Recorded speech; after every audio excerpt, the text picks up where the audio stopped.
Nggak ada satupun yang meragukan ahlillah. Jadi kalau bukan ahlillah ragu, nggak jadi masalah. Paham ya? Jadi jangan paksa orang untuk percaya.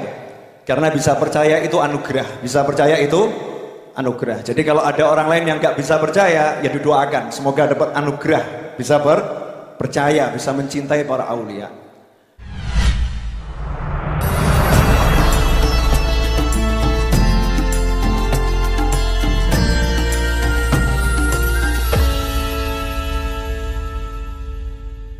Bismillahirrahmanirrahim.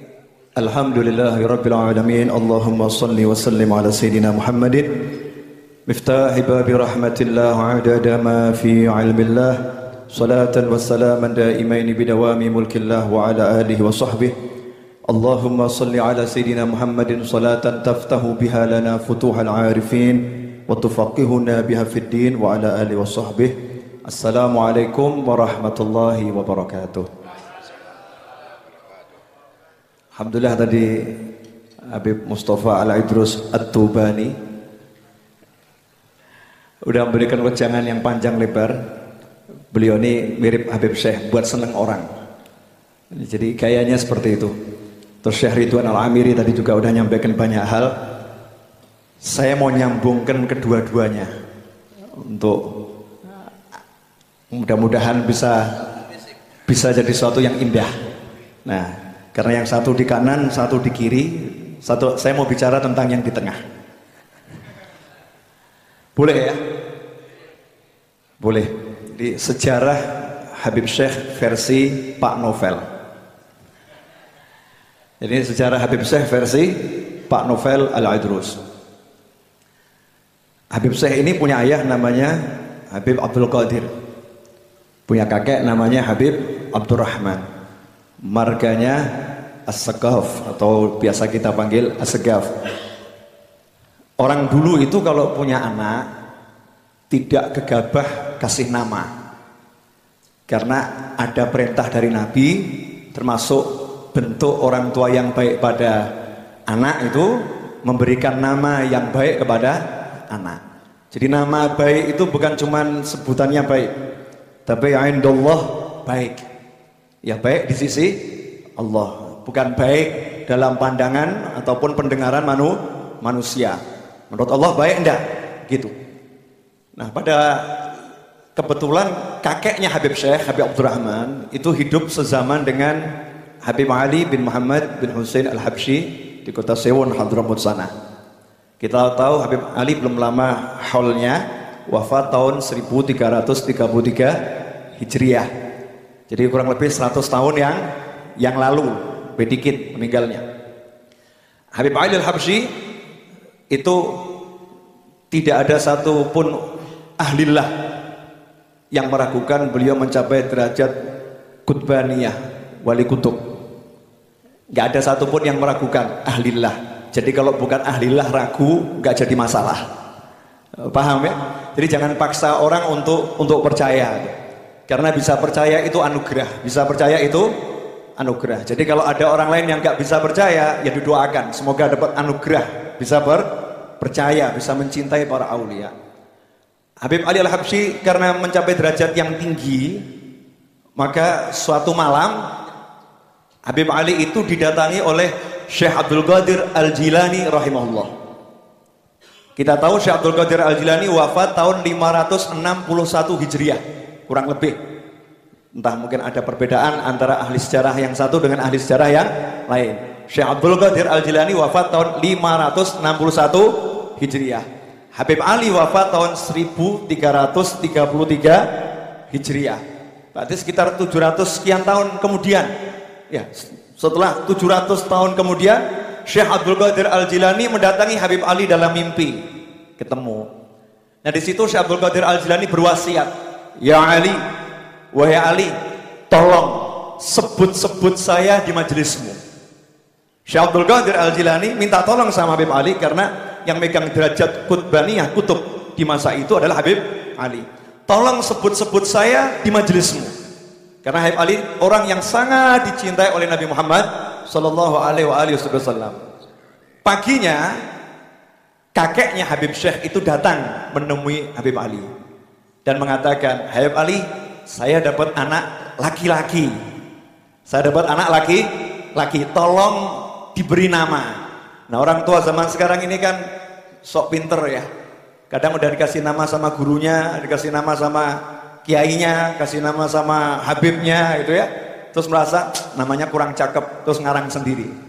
Nah, kalau orang dulu lain, cari berkahnya dari orang-orang soleh pasrah, bongkoan, gak mikir. Ya tidak mikir, karena fikirnya udah diserahkan kepada yang ahli mikir. Tolong kasih nama.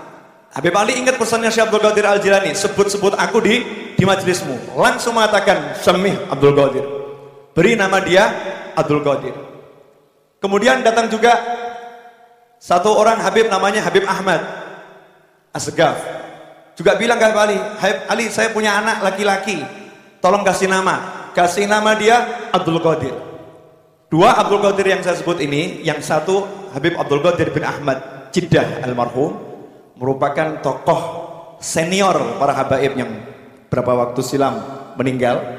Kemudian yang satu lagi ayahnya Habib Syekh, Habib Abdul Qadir bin Abdurrahman Az-Zakaf.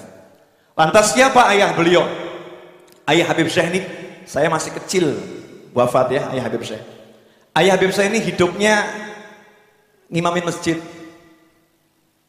ngurus masjid, cari dana mati-matian untuk bangun masjid. Hidupnya sederhana, semua waktunya dibaktikan untuk masjid. Maghrib sampai Isya tadarus Al-Quran dan dilanjutkan sampai sekarang di Masjid Jami Asgaf, gak putus. Itu ayahnya Habib Syekh tadarus bainal maghrib wal Isya.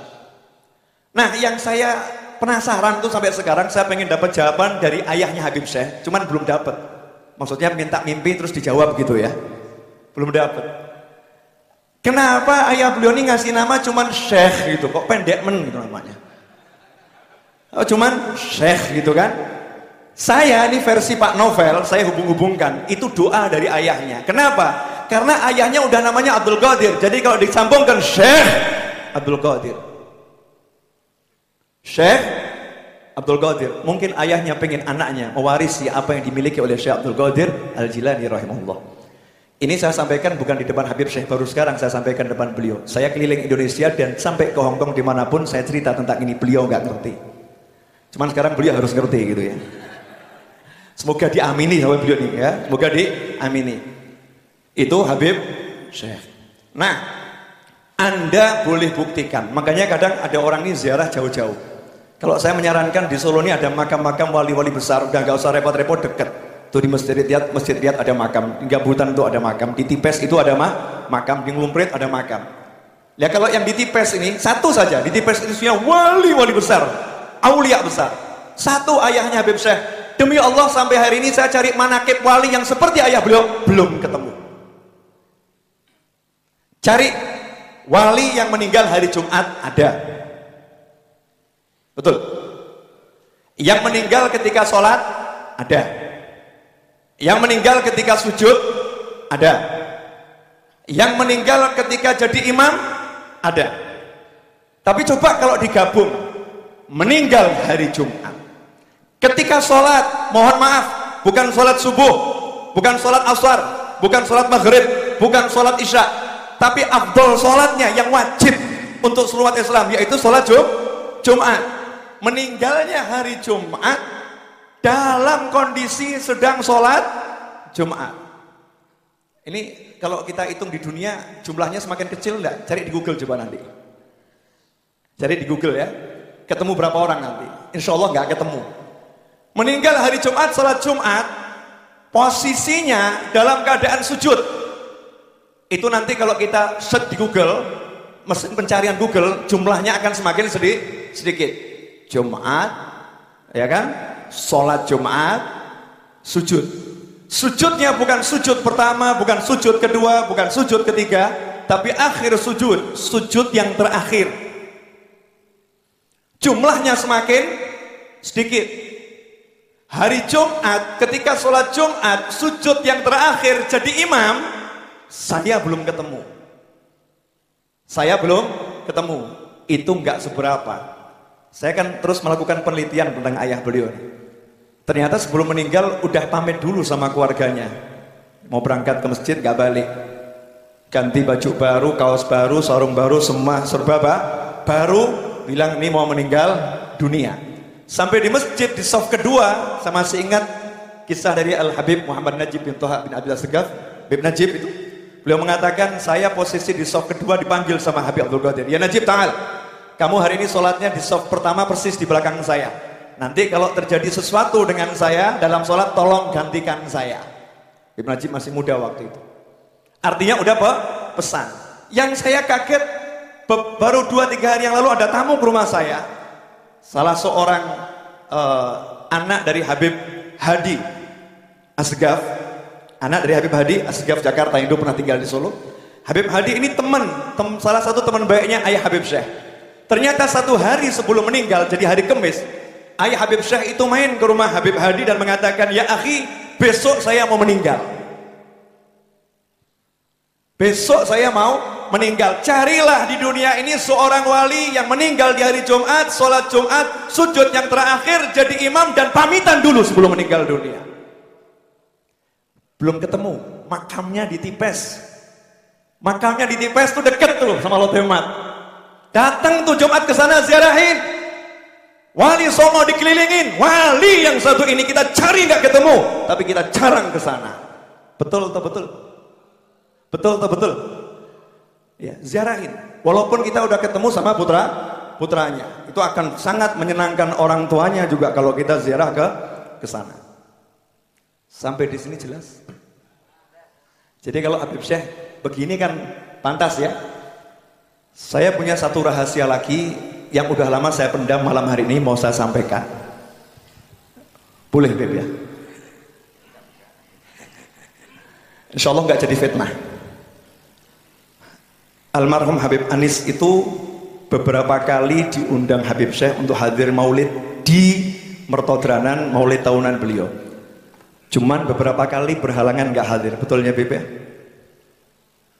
Malam-malam Habib Anis dalam kondisi yang kurang sehat. Saya duduk dengan beliau persis di ruang dalam di depan televisi. Habib Anis lagi duduk, saya duduk di seberangnya gitu. Tiba-tiba Habib Anis kemudian berdiri, terus saya nanya, mau kemana Habib? Mau ke tempat Syekh. Kemudian saya buntutin masuk kamar, beliau ambil ridaknya seperti ini. Ya. Kemudian beliau berkata, dan ini perlu saya sampaikan biar orang tahu. Beliau mengatakan, malam ini saya akan lantik Syekh jadi Habib. Jadi kalau saya meninggal dunia nanti, di Solo ada yang bisa dipandang. Di Solo ada yang bisa dipandang. Saya sebutkan semua ini sebagai wujud syukur. Ya, biar Anda semua bisa bersyukur. Adanya Ahbabul Mustafa, adanya Bustanul Asyikin. Anda di tempat yang benar gitu loh. Di tempat yang tepat.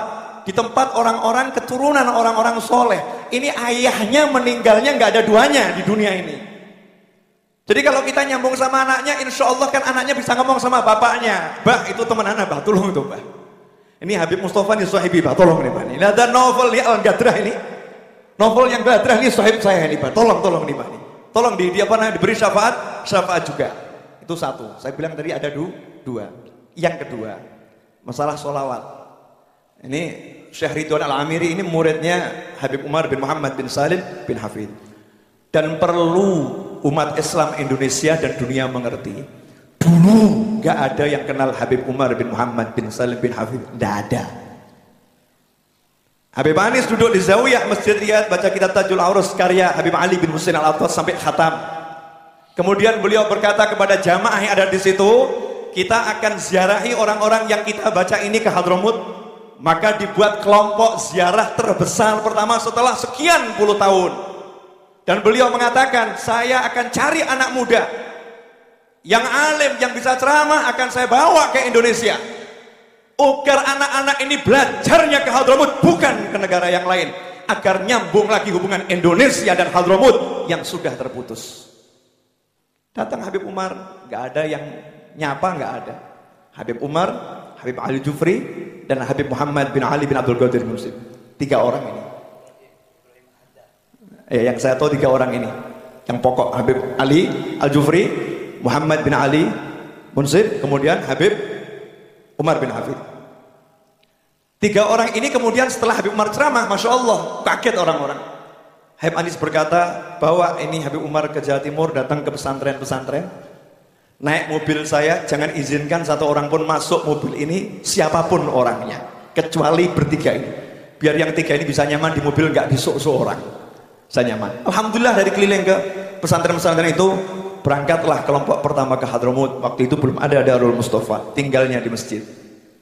Tinggalnya di masjid. Sampai terbentuk pesantren, sampai sekarang Alhamdulillah. Ini murid-murid Habib Umar tersebar luas di seluruh penjuru dunia. Yang mau saya nukil adalah ceramahnya Habib Umar bin Hafid jelaskan sholawat.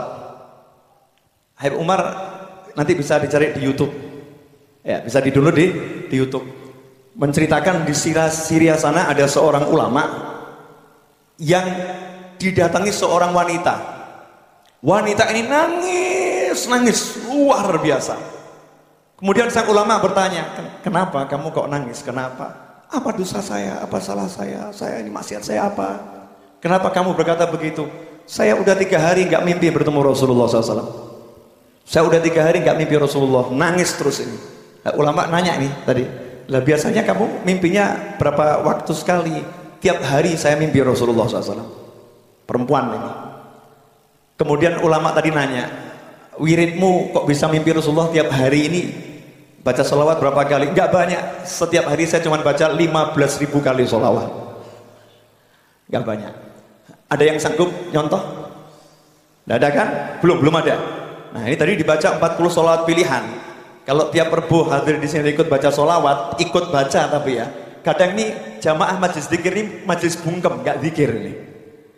Majlis dzikir tapi jamaahnya ikut dzikir. Ini kan masalah ini. Habib Syekhnya teriak-teriak, ayo sholawat, yang lain mantuk, enak ya, zen, masya Allah, enak, suaranya enak. Yang lain jadi bungkem. Ini majelis dzikir. Majelis dzikir itu ya semua ikut berzikir. Yang belum punya bukunya ya cari bukunya. Kalau dijual ya dibeli. Kalau nggak ada ya difotokopi. Kemudian dibaca, diteriakkan dengan suara yang keras. Orang kalau nggak bisa baca banyak sendiri, ya dengan berjamaah ini pahalanya jadi banyak. Kalau istiqomah tiap Rebo sholawat itu dibaca benar oleh kita, ya insya Allah lah sebelum meninggal, walaupun gak lihat langsung, minimal mencium aroma Nabi Muhammad Sallallahu Alaihi Wasallam. Itu yang dapat saya sampaikan. Sepurone ingkang kathah. Ini Pak Novel bisanya ngomong begini. Bib, jazakumullah khair atas waktunya. Saya mengundang resmi Habib Syekh untuk membuat majelis di Majelis Ar-Raudhah, sholawatan terserah waktunya kapan. Terima kasih Habib. Jazakallah khair. Ini undangannya kok lewat ceramah kabeh. Habib Mustafa lewat ceramah, Habib Novel lewat ceramah. Alhamdulillah. Insyaallah siap Habib. Insyaallah siap kita sholawatan di Ar-Raudhah. Mudah-mudahan kita bisa beri panjang umur dan kesempatan untuk bisa sama-sama bersolawat di sana. Alhamdulillah tadi telah disampaikan sekian banyak, masya Allah, nasihat dan cerita serta sanad. Alhamdulillah tadi saya mungkin sedikit mau menyampaikan bahwa waktu Al-Habib Hadi bin Ahmad itu ceritanya Abah sakit waktu itu. Kebetulan Abah itu sakit di rumah, lagi tidur di hari Kamis itu. Pada salat duhur beliau memanggil tukang cukur. Tukang cukurnya namanya Muhammad Muaz, Madura di Wirapaten situ. Anak-anaknya masih ada di sini. Saya juga langganan sama Abah di situ. Abah didatangi dari potong rambut, potong jenggot terapi. Itu ba'da duhur. Setelah itu beliau mandi seger, terus tiduran, tidak mampu, badan itu agak panas karena beliau ini memang sakit jantung. Beliau suruhan putranya untuk memanggil Ustadz Hadi. Dipanggil Ustadz Hadi sampai di rumah. Ustadz Hadi itu guru saya. Guru ayah itu waktu itu mengatakan kepada Ustadz Hadi untuk mengajar saya dan anak-anak masih kecil, SD itu. Saya belum balik. Di situ sudah diajari sampai kebetulan bab nikah. Bagaimana caranya bersetubuh barang sudah itu, padahal saya belum balik. Ustadz Hadi yang ngajar. Setiap tak ada sholat Jumat di rumah sebelah rumahnya Akhina Abdul Aziz, mantunya Zuhdi Abadi Abdul Aziz itu. Di situ kita biasanya. Alhamdulillah Al-Habib Hadi dipanggil di rumah. Abah itu dalam keadaan sakit dan sudah menyiapkan wasiat. Beliau mengatakan kepada Habib Hadi, wahai Hadi, ana tidak tahu, mungkin umur ana tidak panjang. Seandainya besok saya tidak ada, tolong wasiat ini dibacakan sebelum saya dimakamkan. Jadi dikasihkan wasiat itu di rumah, karena beliau tidak mampu untuk berdiri waktu itu. Terus besok paginya beliau itu mandi seperti apa yang disampaikan Ustaz Nafal tadi, dengan gembiranya karena datang hari Jumat. Padahal beberapa hari memang sulit tidak mengimami, dan di situ beliau tetap mengatakan saya harus mengimami sama ibu saya, dan saya harus mandi, saya harus pakai minyak wangi, saya harus begini. Padahal minyak wangi itu kebetulan saya kirim dari Saudi. Minyak wangi saya mengatakan, wahai ayah, pakailah minyak wangi ini di hari Lebaran sama sabun waktu itu. Dan di hari itu dikeluarkan minyak wangi itu dan sabunnya. Ibu saya melarang. Kan disuruh pakai di Lebaran, kenapa dipakai sekarang? Kata ayah, kan ini juga Lebaran, Jumat ini hari raya bagi umat Islam, kita pakai. Dan subhanallah itu minyak wangi itu saya tidak punya duit waktu itu, saya pakai bawa minyak wangi yang sangat murah, namanya masih ingat saya, Aqua Brava. Satu botol besar itu harganya 15 rial waktu itu. Saya pikir sok penting murah, meriah, gede itu. Saya kasih, dipakai separuh itu minyak wangi, bukan semprotan sehabangan itu. Dan Masya Allah, pamit sama orang rumah, sama anak-anak adik-adik saya, Muhammad temannya Ustaz Nafal itu, masih kecil juga, Muhammad itu adik, dipamiti, pas kebetulan sakit waktu itu panas. Kamu sabar ya, nanti kalau saya tidak kembali. Itu pamitnya begitu, naik becak. Becaknya itu saya masih ingat, langganan bapak itu namanya Pak Slamet. Selalu posisi di depan rumah, subuh pun beliau tidur di atas becak menanti abah itu buka pintu, klik dia bangun langsung naik becak. Karena abah tidak mampu jalan karena jantung. Kalau jalan sama saya itu, saya gandengan itu sampai 3-4 kali berhenti baru sampai ke masjid. Dan dari usia saya SD itu sudah selalu mengatakan bahwa aku ingin meninggal di mihrab. Aku ingin meninggal di mihrab. Cerita Al-Habib Abdul Qadir bin Ahmad, waktu itu setelah meninggalnya ayah, saya pikir diundang sama Habib Abdul Qadir bin Ahmad ke sana untuk menenangkan anak-anaknya. Saya, kakak saya Jamal dan keluarga di Saudi. Beliau mengatakan, sungguh besar kedudukan ayahmu, makomnya ada di sekian langit, tingkatan langit, dan ayahmu ini adalah murid kesayangan Al-Habib Abu Bakar Gresik. Jadi Habib Abu Bakar ini bertanggung jawab sampai meninggalnya. Jadi yang menggandeng beliau itu dibawa di tempat yang luar biasa di mihrab itu adalah Habib Abu Bakar ini, kata Habib Abdul Qadir bin Ahmad. Karena guru itu bertanggung jawab sama murid. Karena murid itu menginginkan, dan itu memang perintah waktu beliau menjadi imam itu dari Habib Abu Bakar Gresik juga. Jadi beliau itu tidak pernah meninggalkan hall Gresik. Hall lainnya beliau tinggalkan, tapi kalau hall yang Gresik beliau tidak pernah tinggalkan karena gurunya. Dan beliau tidak pernah meninggalkan masjid. Misalnya hall di Solo, tempat Habib Anis, kalau sudah dekat duhur itu ma'adhan, pulang ke masjid. Jadi tidak sampai selesai, pulang ke masjid di hall dulu. Tadi Habib Nafal bawakan fotonya, coba fotonya diambil itu Kading. Saya akan tunjukkan itu foto waktu hall zaman dahulu sama Habib Anis. Di situ ada Habib Abdul Qadir juga mulakhela. Antaranya yang saya dengar juga mungkin nama yang dikasih nama juga sama Habib Ali itu ada berapa orang namanya Abdul Qadir semua termasuk ini. Ini saya dapat hadiah dari Habib Nafal ini. Ini ayah saya ini. Ini ayah saya, ini Habib Anis, ini Habib Abdul Qadir, ayahnya Habib Syahab. Ya, ini mutrib gambus yang biasa kalau malam mau hall bin Yudrib ini. Ini Habib Hasan Al-Idrus, ayahnya Habib Abdullah. Ini Habib Abdullah. Ya, Habib Abdullah ini Garuda Tank yang dulu punya Garuda Tank ini. Dan ini Habib Muhammad bin Alwi Surabaya. Ini saya tidak tahu, kalau ini masyhur. Dari kelihatannya dari Gorontalo atau abahnya Habib Ali masyhur di sini. Jadi ayah posisinya dulu gini. Jadi hallnya dulu yang di sini yang lebih tua-tua. Jadi Habib Anis ini masih muda juga. Jadi duduk di sini. Ini kalau salah Habib Hadi ini. Kelihatannya Habib Hadi bin Ahmad ini. Ya kelihatannya ya. Hadi bin Ahmad. Di sini Masya Allah ini masih hitam putih. Ini Habib Abdul Qadir juga namanya. Ini Habib Abdul Qadir juga Pak Qadri Hasan. Jadi ini ayah ini waktu itu. Jadi subhanallah, itulah cerita Habib Abdul Qadir bin Ahmad kepada kita-kita. Bahwa itu, jazakallah, terima kasih Habib Nafal. Terima kasih dikasih itu. Itulah ceritanya seperti itu. Dan insya Allah orang yang baik tidak mengatakan bahwa dia adalah ayahku, katanya begitu. Tapi dia mengatakan ha anada. Saya harus begini. Bagaimana? Kamu jangan membanggakan ayahmu. Ayahmu orang hebat, tapi kamunya gimana? Nah, gitu lah. Insya Allah mudah-mudahan kita semuanya bisa mendapatkan bagian. Kami kadang-kadang malu kalau sudah mendapatkan cerita ayah yang seperti itu, luar biasa. Kami tidak bisa seperti beliau. Memang waktu nama itu kebetulan ada Al-Habib Syekh Al-Jufri, tetangga kita, masih famili Al-Habib Idrus Palu. Habib Idrus Palu Jufri. Lah saya ini ngelendot terus kepada istrinya Habib Syekh Al-Jufri ini. Tonggo dulu. Akhirnya jadi karena nama saya Syekh, Habib Syekh itu seneng.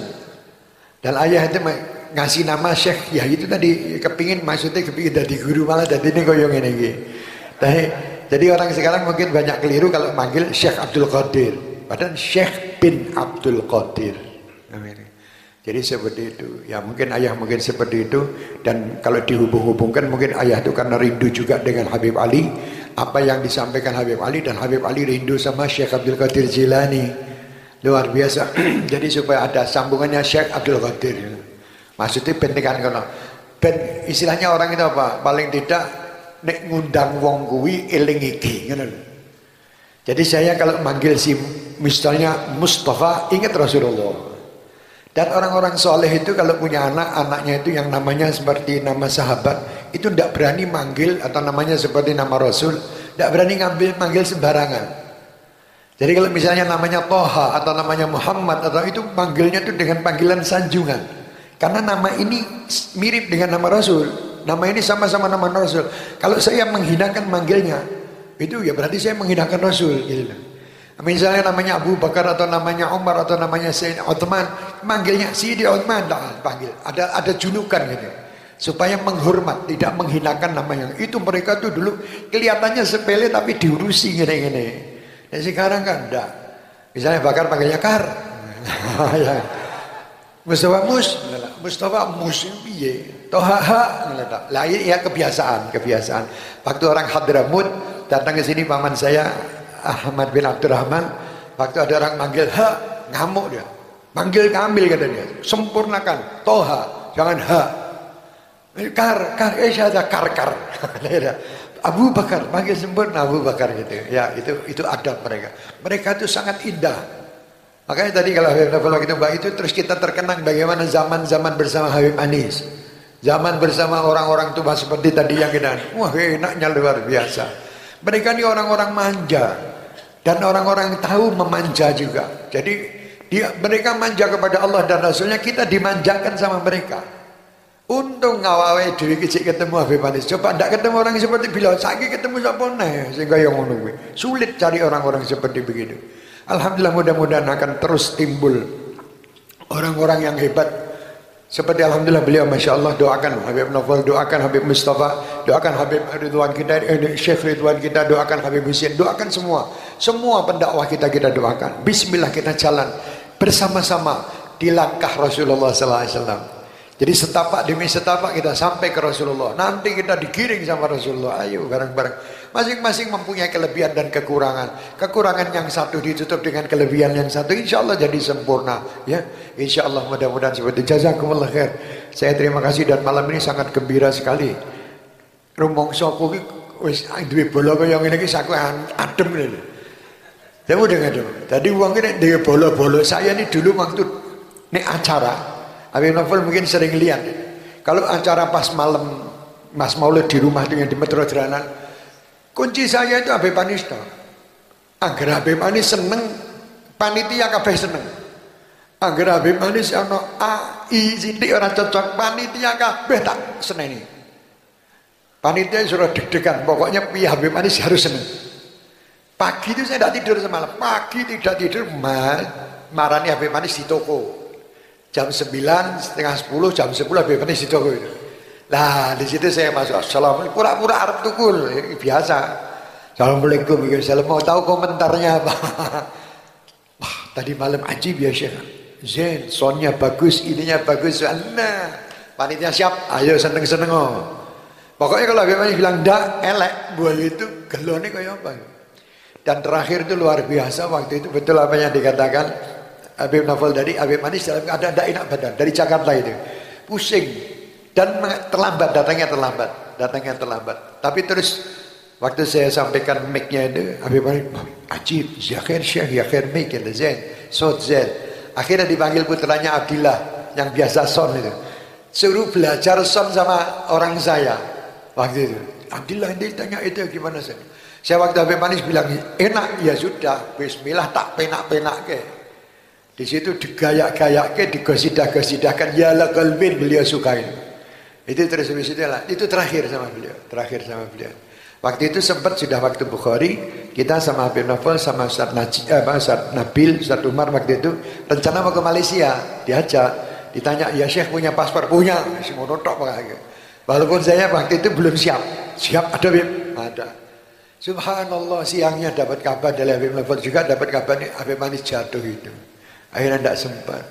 Dan subhanallah waktu itu saya lagi membuat CD saya yang Allahu Allah ya dzal jalali wal ikram, itu disenangi yang luar biasa. Sampai kalau ketemu itu tidak ada ucapan lain kecuali Allahu Allah Habib Anis. Padahal maksudnya beliau ingin berbicara lain, tapi yang keluar Allahu Allah. Akhirnya orang-orang dikira Habib Anis mau gosidah. Kita saya Allah gitu terus. Subhanallah, Allah yarham. Mudah-mudahan dengan mengingat mereka, kita ini selalu alhamdulillah mendapatkan berkah mereka. Seperti sampai kita ini masya Allah, ayah beliau juga namanya Abdul Qadir Minabari. Ayahnya beliau ini termasuk orang yang sangat setia sama ayah saya dalam urusan pembangunan, sama almarhum Amin Barak Songkar. Itu luar biasa. Beliau berdua ini sama juga ada Abdul Qadir waktu itu bin Muhsin, ya Ambon di situ. Mereka ini luar biasa sama ayah itu waktu bangun masjid itu. Luar biasa lah orang-orang hebat. Allahumma ighfir lahum warhamhum wa'afihim wa'fu anhum. Allahumma ya Allah ya Rabbi fanfa'na bi barakatihim wahdina al-husna bi hurmatihim wa amitna fi tariqatihim wa mu'afatin min al-fitani. Allahumma inna nas'aluka al-'afwa wal 'afiyah wal mu'afati ad-da'imah fid din wad dunya wal akhirah. Allahumma inna nas'aluka al-jannah wa na'udzubika min sakhatika wan nar. Allahumma inna nas'aluka min khairi ma sa'alaka minhu nabiyyuk wa habibuk Muhammad sallallahu alaihi wasallam wa nasta'iduka min syarri ma sta'adzaka minhu nabiyyuk wa habibuk Muhammad sallallahu alaihi wasallam. Allahumma ya Rabb, sebagaimana kami mendengar cerita para salihin, jadikan kami ya Allah pecinta-pecinta mereka dan dapat mengikuti mereka, menggembirakan mereka, terutama guru-guru kami ya Arhamar Rahimin. Jadikan mereka saat ini gembira, orang-orang tua kami saat ini gembira. Allahumma ya Allah, sebagaimana semua yang diingat ya Rabb di majlis ini, kami berharap ya Allah agar kami selalu diingat oleh mereka pula. Allahumma ya Arhamar Rahimin, jadikan kami selalu diingat mereka di alam barzakh mereka, hingga kami bisa berjumpa dengan mereka ya Arhamar Rahimin. Sebelum kau ambil nyawa kami, Allahumma ya Allah, jadikan kenikmatan-kenikmatan yang mereka rasakan dan kenikmatan sewaktu kami mendengar cerita-cerita mereka, kenikmatan yang akan membawa kenikmatan bagi kami ke depan ya Arhamar Rahimin. Allahumma ya Rabb, panjangkan umur kami, panjangkan umur para habaib kami, para kiai kami, para ulama kami dan seluruh jamaah kami, serta semua yang mengikuti acara-acara majlis kami.